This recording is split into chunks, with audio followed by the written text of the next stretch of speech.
ஒரு ஆராய்ச்சியாளர் 13 எலிகளின் உணவு தேடும் பழக்கத்தை மைதா மாவை கொண்டு ஆராய்ச்சி செய்து அவை உணவு தேட எடுத்துக்கொள்ளும் நேரத்தை 33 63 63 63 33 28 29 33 27 27 34 35 28 32 என பட்டியலிட்டுள்ளார்.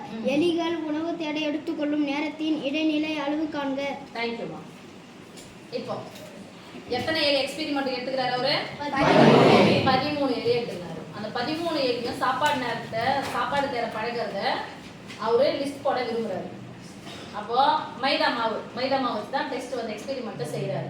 சரி, ஒரு எலியும் அந்த உணவை எவ்வளோ நிமிஷத்துல தேடி எடுக்குது அப்படிங்கிறதையும் பட்டியலிட்டிருக்காரு.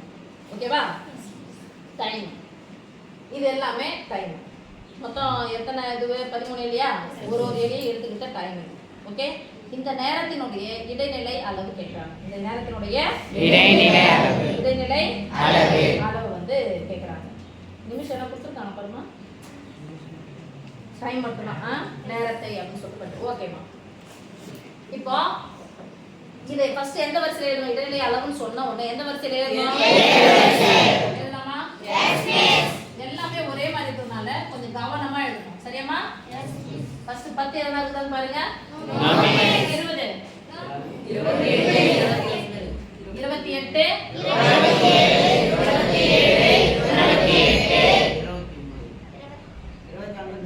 ஓகே. இப்போ எது இதுல சின்னதுன்னு பாருங்க. டிக்கெட்ஸ்ல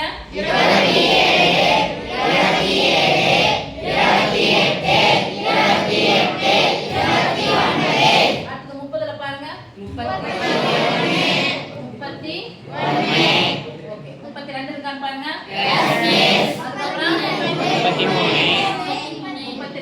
32 33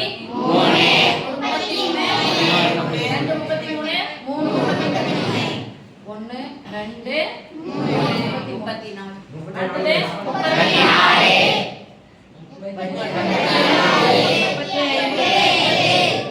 5. அப்புறமா 37 இருக்கா? கடைசியா 63. மொத்தம் எத்தனை எலி? 13. ஒற்றை எண்ணா இரட்டை எண்ணா? ஒற்றை எண்ணா என்ன பண்ணும்? அது கூட 1 கூட்டி எழுதலாமா? இடைநிலை அளவு. இடைநிலை எலிகளின் எண்ணிக்கை எத்தனை? எலிகளின் எண்ணிக்கை கேபிட்டல் லெட்டர் n = 13. என்ன நம்பர் இது? ஆட் நம்பர்னா ஒற்றை. சின்னதா தெரிஞ்சுக்கோங்க. அப்ப ஒற்றை எண்ணை என்ன சைன் பண்ணனும்? அது கூட 1 கூட்டி n + 1/2 ஆவது இரண்டாவது உறுப்பு.